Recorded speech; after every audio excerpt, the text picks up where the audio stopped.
Bem, pessoal, como a gravação lá no YouTube, né, que é simultânea, ela caiu, eu dei início aqui na gravação, depois eu junto, né, e publico lá no canal do YouTube. Mas, enfim, eu estava comentando sobre a ação ES3, né, que é a base para as futuras execuções, né? A gente sugere inicialmente que talvez seja viável a execução aí de soluções coletivas, né, que são pequenas ETs nas vilas de Catanduvas e Dourados, por já existir até um sistema de abastecimento coletivo, né? E os demais domicílios rurais terem soluções individuais de fácil operação, né? Para que toda a população seja servida, né, do tratamento de esgoto sanitário.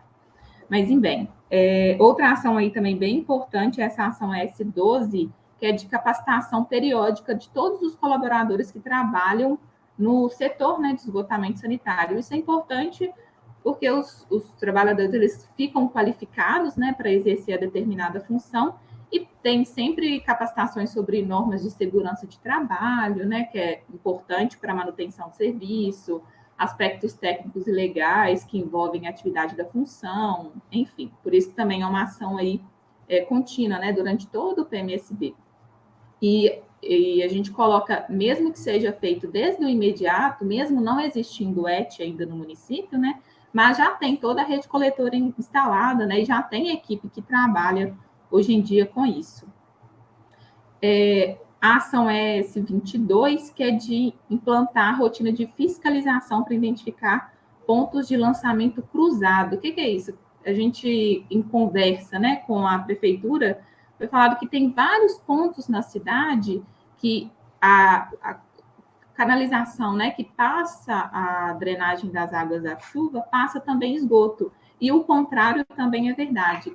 Canalização para esgoto passa água da chuva, né? Isso é preocupante, porque canalização para água da chuva são maiores, né? Mas que vai desaguar no rio, e as canalizações de esgoto são tubulações de diâmetros menores, né? Que muitas das vezes não comportam volume de chuva, né? Então, é importante ter essa rotina de fiscalização e também fazer toda a eliminação aí desses pontos cruzados de lançamento, né? Trouxe só aqui 5, né, ações, como eu falei, são 22 ações, mas se tiver alguma dúvida sobre, eu estou disponível para responder, senão a gente passa aí para o programa de manejo de águas pluviais.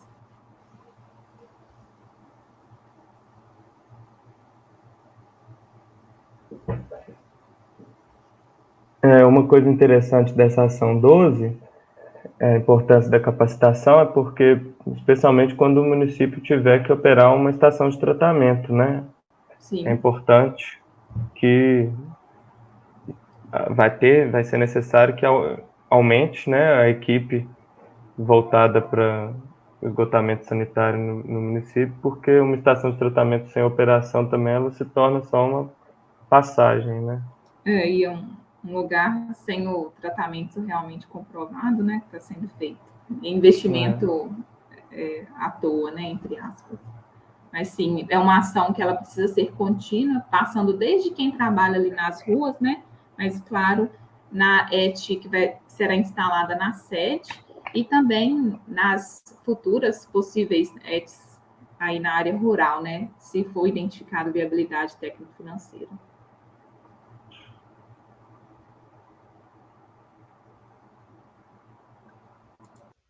Bom, o programa de drenagem, né?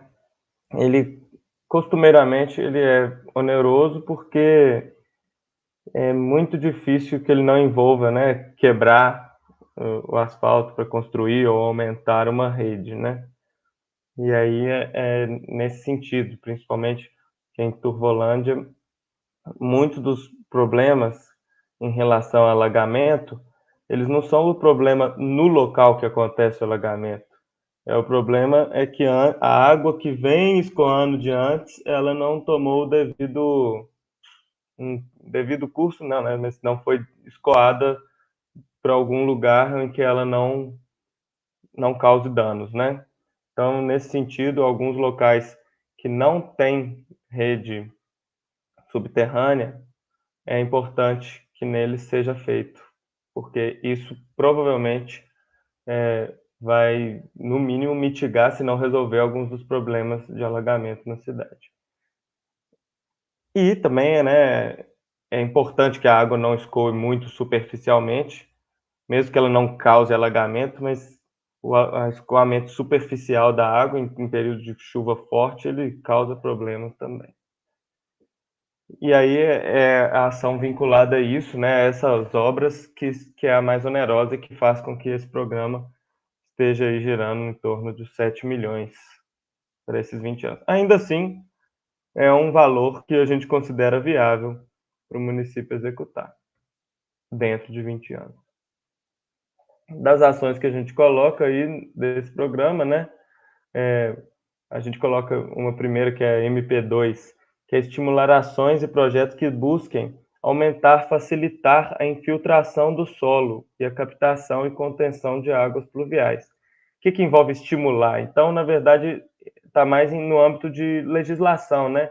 Talvez fazer uma legislação em que esteja vinculado a algum tipo de redução no IPTU para aqueles que fizerem aqueles domicílios, aqueles lotes que fizerem um aumento, né, da infiltração no próprio terreno, né, que comprovarem que tem uma porcentagem alta de, de infiltração ali no terreno que diminui o escoamento na rua, né? Outra ação importante no município que a gente resolveu destacar, ela está aí, dá para ver o código dela, né? Ela não é MP, que é manejo de águas pluviais, ela é T, que envolve ações transversais, porque ela não é só de drenagem, né? Ela é uma ação que envolve outros setores além do saneamento, mas que também tem a ver com a drenagem, porque a manutenção nas estradas, ela tem muito a ver com principalmente o período de chuva, né? E o devido escoamento das águas nessas estradas. Então, realizar a manutenção periódica das estradas vicinais, a gente detecta, né, os pontos principais, né? A gente destaca, vimos alguns pontos importantes nos Borges, nos Marianos, enfim, em outros locais também, né? Especialmente no período de chuva que a gente foi. MP12, né? Executar o projeto de ampliação e ou substituição do sistema de drenagem, que é esse que eu mencionei com vocês, né? Ampliar a rede para locais que ainda não tem.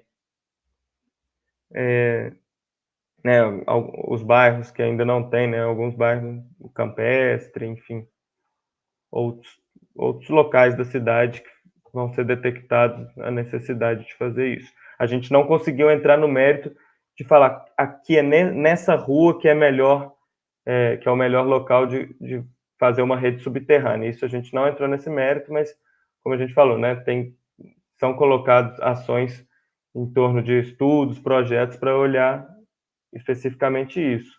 E a gente sugere fortemente que sejam realizados por essas pessoas contratadas desse setor do saneamento a ser criado, né? Que a gente sugere que seja criado com um corpo técnico mais amplo, capaz de fazer esses projetos, né? Mas, como eu disse, isso vai estar a cabo aí do município. Outra ação, realizar um mapeamento para identificar causas de ocorrência de alagamentos e inundações, né? A gente já avançou bastante nesse mapeamento, né? No produto C a gente coloca os pontos principais na cidade de alagamento e inundações. E também realizar o levantamento para identificar e fiscalizar encostas e barragens que necessitem de ações estruturais. A gente incluiu, né? A questão das encostas, a gente viu que tem um trecho ali próximo, né? Você está ali na Castelo Branco, na rodovia que vai para Silvianópolis, você vê a esquerda, se você está indo na direção de Silvianópolis, à esquerda tem, né, um trecho com uma encosta que demonstra um risco, né? Então, realizar um levantamento especificamente naquele trecho que a gente sugere, né, para ver como que seriam as medidas para evitar que ali desbarranque. E também a gente incluiu a questão das barragens, que principalmente na zona rural já tem sido feitas ações, né, que foi relatado, né, já começaram vistorias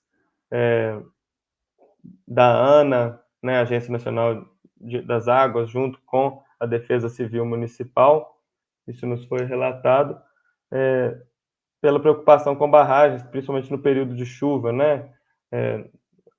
Ou foi mencionado, né, alguma preocupação maior ali com a barragem do 12, ali perto de São Cristóvão, Cotia ali, mas também não há nada que fale que há essa preocupação que foi constatada por moradores também, né, vendo ali do asfaltamento, mas as análises técnicas ainda não foram entregues, mas as vistorias estão sendo feitas, mas a gente sugere que seja realizado um levantamento ainda mais profundo.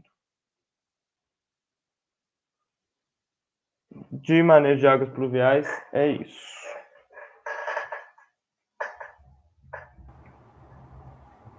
Bem, passando aí para resíduos, se não tiver nenhuma consideração para manejo de águas pluviais. Bem, vou dar prosseguimento, qualquer coisa vocês podem me interromper. Bem, o programa aí de gestão integrada de resíduos sólidos, né, contemplando tanto os resíduos sólidos urbanos como limpeza pública, né, foram 7 projetos no total, somando-se aí 31 ações. Essas 31 ações geraram um orçamento total aí de 4,7 milhões de reais. Se a gente diluir para os 20 anos do projeto, né, daria mais ou menos aí 236 mil reais por ano.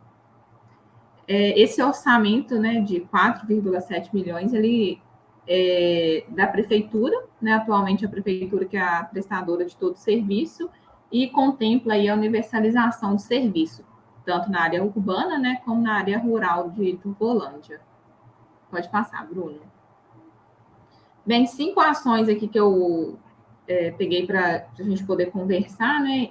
A primeira dela, a ARS1, que é realizar estudos e levantamentos para adequar e embasar tanto o planejamento da limpeza pública como a coleta de resíduos sólidos na área rural e na urbana, né? É super importante, justamente para ter um melhor planejamento, né? De equipe, de recursos, né?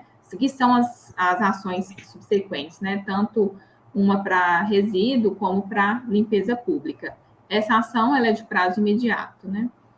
Já contemplando aí os serviços de coleta de resíduos, né?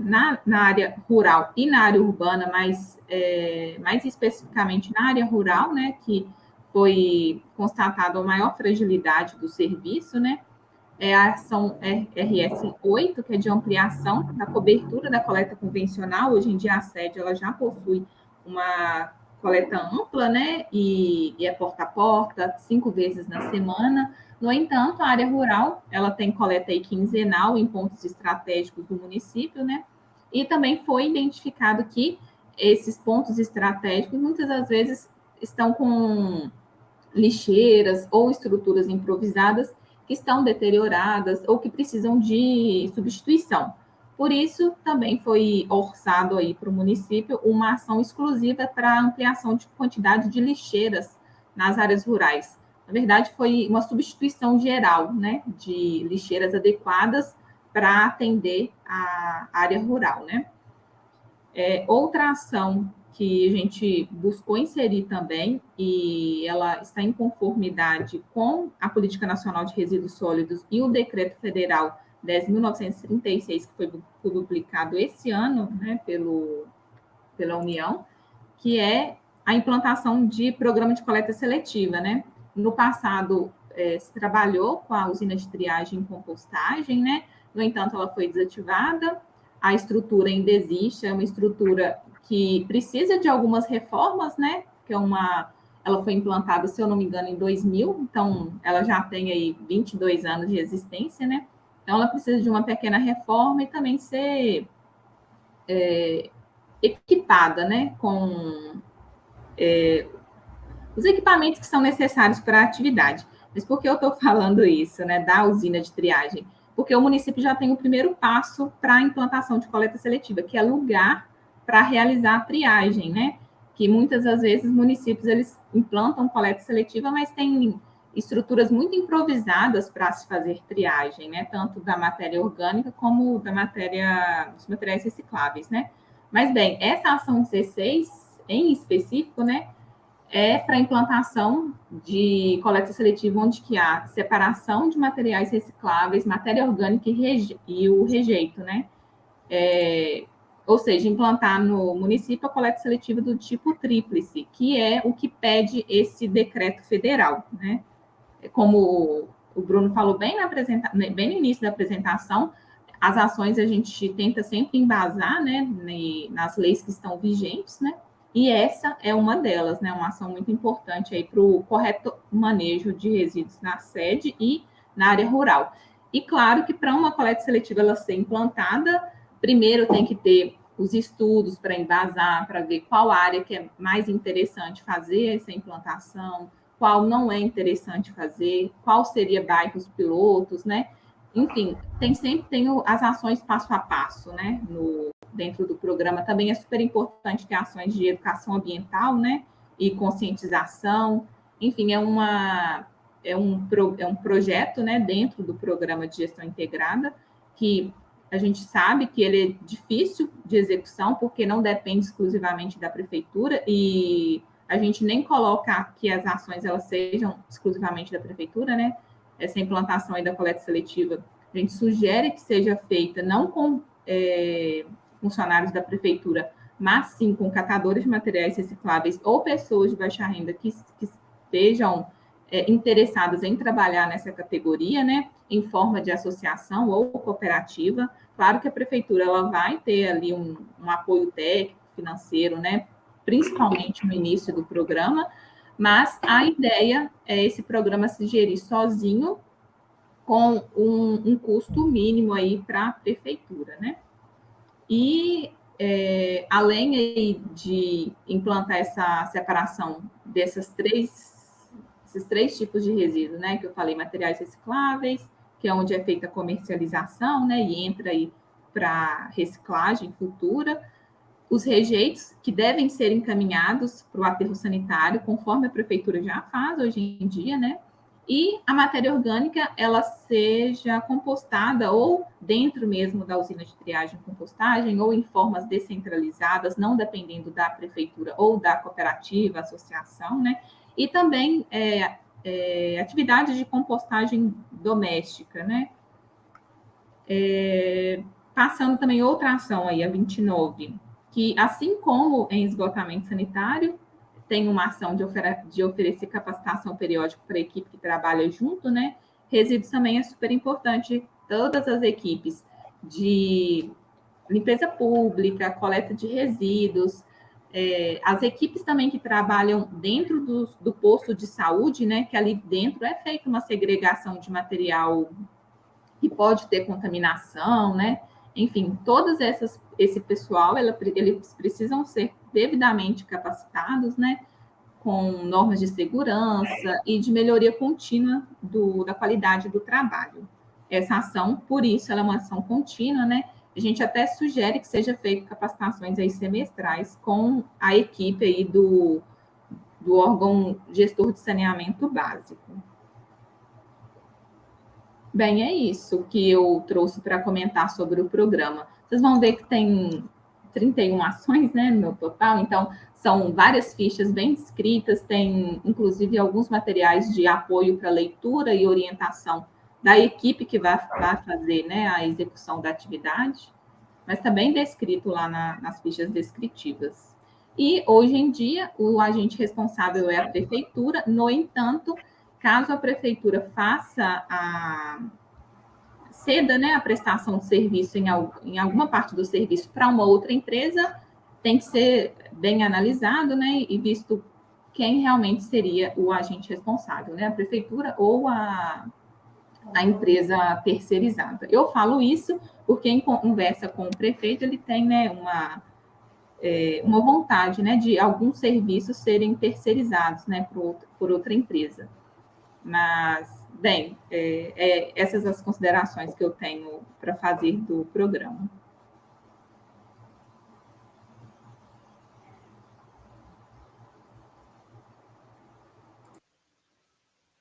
Bom,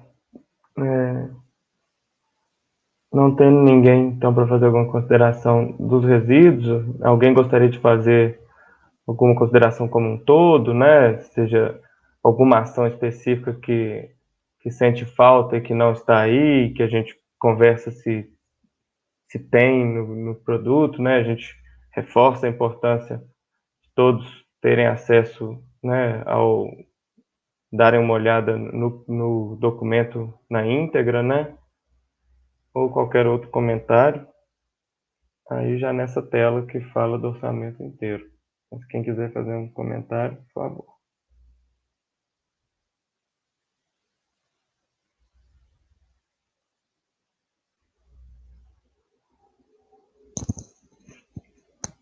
Olhando aí nessa tela, né, a gente vê um total de 34 milhões diluídos em 20 anos, né?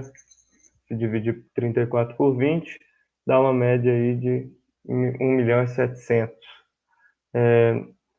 Em comparação com outros PMSBs, né, a gente fala mais no âmbito do nosso projeto, né, que lida com 30 municípios. Desses 30, vários são do porte semelhante a Turvolândia, né, 5 mil habitantes, com uma área rural, a proporção rural-urbano similar, e, enfim, do sul de Minas a gente tem, né, por exemplo, Cana Verde, enfim. E está um orçamento viável, apesar dos valores, a primeiro olhar, assim, eles serem de fato, né, altos. Mas a gente faz o passo a passo todo que envolve justamente, né, uma ação a se destacar, por exemplo, é aquela dos estudos sobre a sustentabilidade econômica dos serviços, né? Então, há sim essa preocupação com os custos, mas eles se colocam muito viáveis, principalmente a gente já falando também de financiamentos externos, né? No caso, a Funasa já tem os 4 milhões aí já empenhados para a ET, né? Para construir a ET. Então, a gente já passaria aí para 30 milhões ao invés de 34. Enfim, e olhando aí ao longo do tempo, né? Eles estão diluídos no imediato, a gente enfoca, a gente tenta, esforça muito para que o imediato ele seja um momento ainda do município entender o plano, né? Pensar como que vai criar esse setor do saneamento. Então, nem deveria estar nas casas dos milhões, né? Mas o que puxou um pouco o imediato está já com 3 milhões, o que a gente tenta evitar, é justamente essa parte focada aí para a construção da ET. É isso que aumentou bastante o imediato e o curto aí, né? Então, o que tem maior aí o imediato, o que mais pesa no imediato é justamente a criação desse setor, né? E envolvendo também a contratação dessas pessoas que trabalhariam, né? Engenheiros e técnicos desse setor voltado para o saneamento. E aí a gente já tem um curto, né? Até pesando bem mais do que o médio.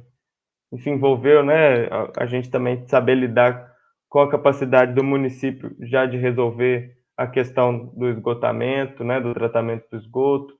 A gente também diluir alguns gastos na parte de drenagem. A gente tentou diluir para o médio, mas também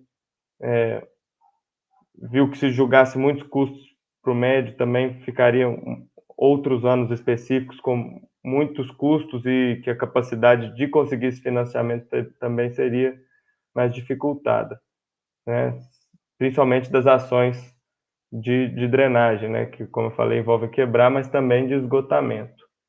E o longo já com 11 milhões, né? Então, há mais ou menos uma certa diluição aí, olhando ao longo do tempo. E, reforçando, o total ele não está alto, embora pareça. Ele está execuível, né? Tá viável para o município, embora a gente saiba que a realidade, isso é só uma estimativa, né? A realidade, o município mesmo vai se adequar. Quando a gente diz o município, não é só a prefeitura, né? É todo mundo, né? Vai ver como adequar a questão das tarifas, né? O que vai envolver a sustentabilidade e a capacidade de realizar todas essas ações, vai ver como realizar, como vai estruturar esse setor voltado para o saneamento, né? Se é de fato a contratação de 2 engenheiros e 2 técnicos, ou se primeiro dá para contratar outras pessoas, ou às vezes já tem gente dentro do corpo da prefeitura, o que diminui os custos, enfim. Mas esses são os custos colocados. E aí a gente apresenta agora o produto F, só para vocês verem como é essa planilha. Aí eu vou mostrar para vocês agora, vou tirar essa tela e mostrar a planilha que também foi enviada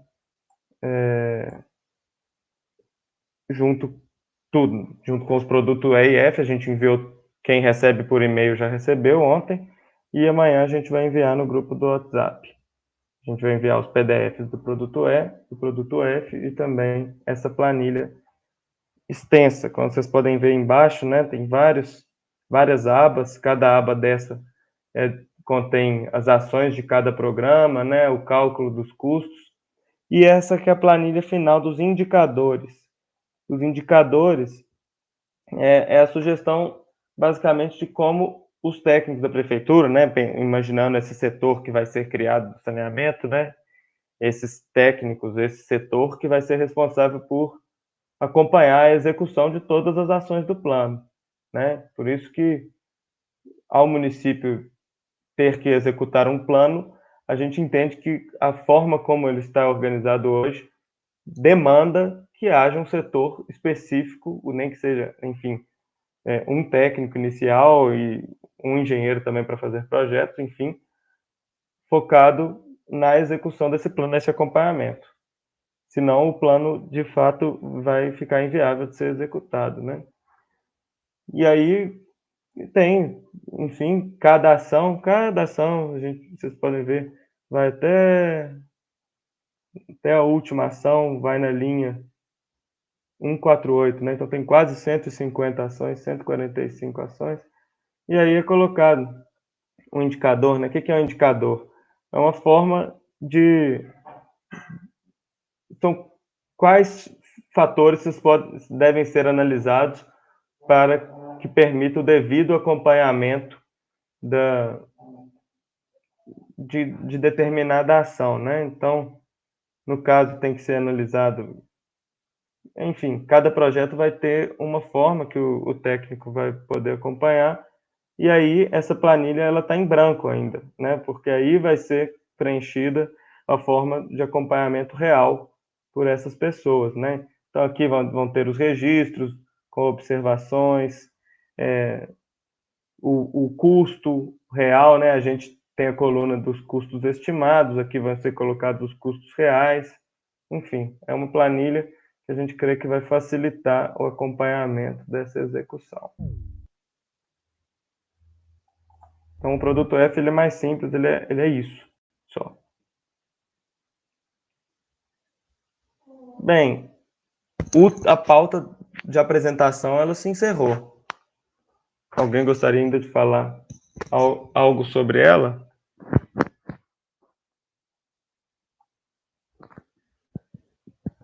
Se não, a gente vai então para as atividades de encerramento desse plano, né?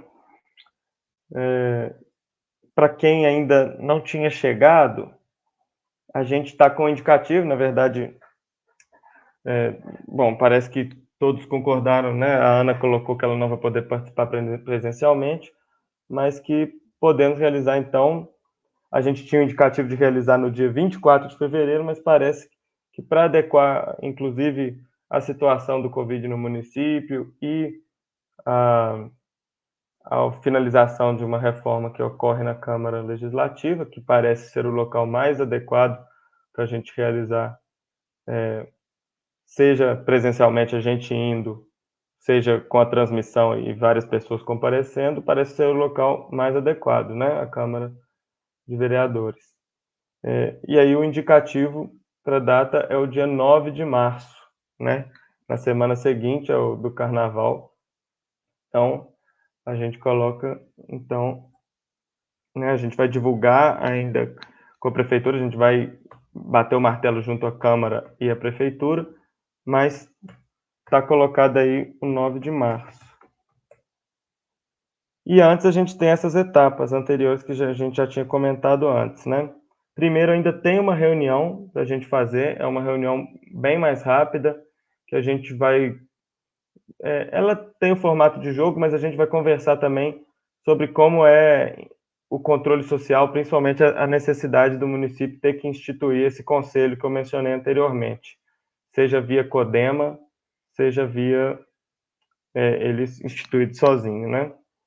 De qualquer forma, vai necessitar, se for por dentro do CODEMA, vai necessitar uma adequação do CODEMA, instituir uma lei falando que o conselho vai ser criado por dentro do CODEMA,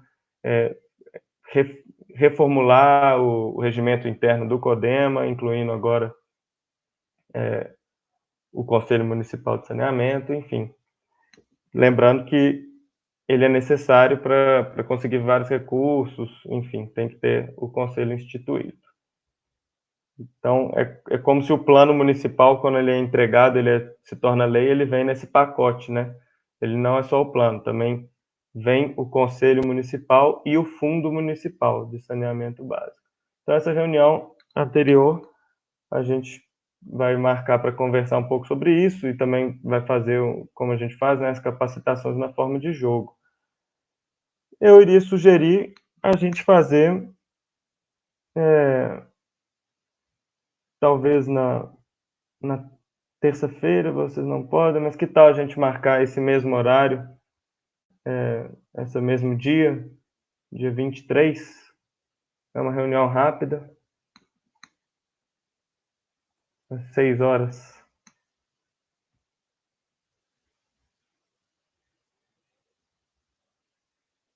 Ou outras sugestões.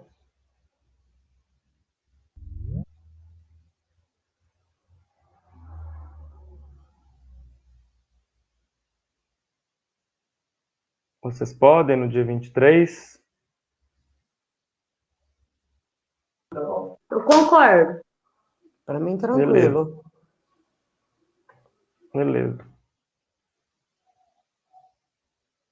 Lembrando que é uma reunião mais rápida.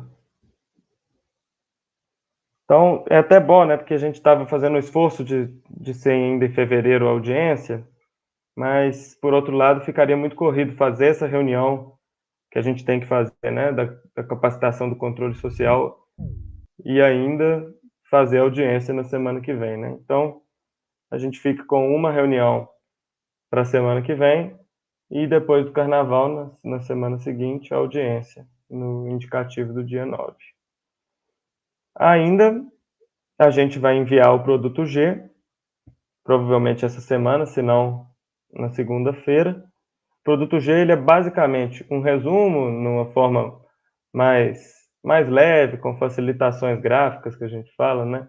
De apresentação de todos esses relatórios que a gente, né, colocou aí, todos esses produtos, desde o C, principalmente, até o E, são relatórios densos, né? Então, tem esse resumo mais leve e tem também o envio, como eu mencionei, dessas minutas de projeto de lei, tanto do plano como também da política municipal, né? Dentro da política vem como instituir um conselho municipal e um fundo municipal de saneamento básico também. A gente pretende enviar até no máximo dia 21 de fevereiro. E aí a gente precisa, né? Essa data de 23 de fevereiro seria se a audiência fosse no dia 24. Mas a gente pede então que, na verdade, o quanto antes, né? Mas sem atropelar, né? As pessoas a fazerem a leitura. A gente sabe que está corrido, mas a Câmara Técnica vai ter que fazer esse esforço, né? De uma leitura mais rápida, né? Então, até antes da audiência, a gente tem que estar de posse aí da validação de todos os produtos, então, até 8 de março. Faltam ainda desde o produto C até o G, que a gente ainda vai enviar. Mas isso não parece que vai ser um problema, né? E, enfim, a audiência dia 9. Esse é o nosso cronograma já em vias de finalização da elaboração do plano.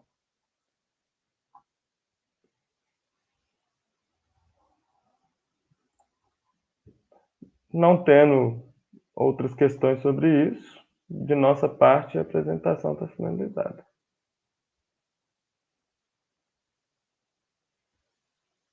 Alguma consideração sobre qualquer coisa? Bruno, só confirmando, então a capacitação do controle social ficou para quarta-feira que vem, dia 23, né? Às 18 horas. Isso. Não, tá certo.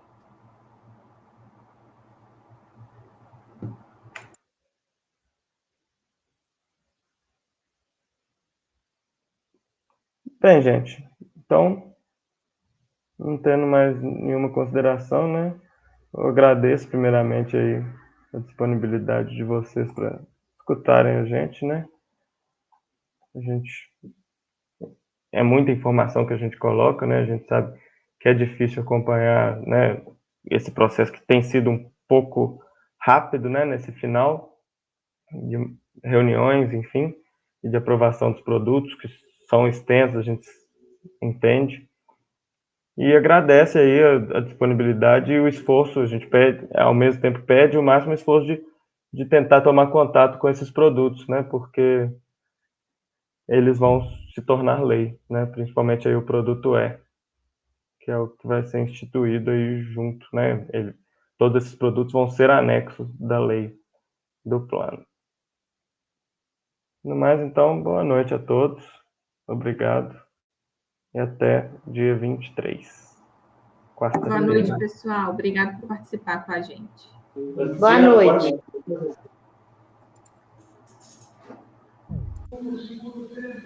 Boa noite, até semana que vem. Bruno, confirmando o dia 9, eu dou uma verificada aqui se dá para dar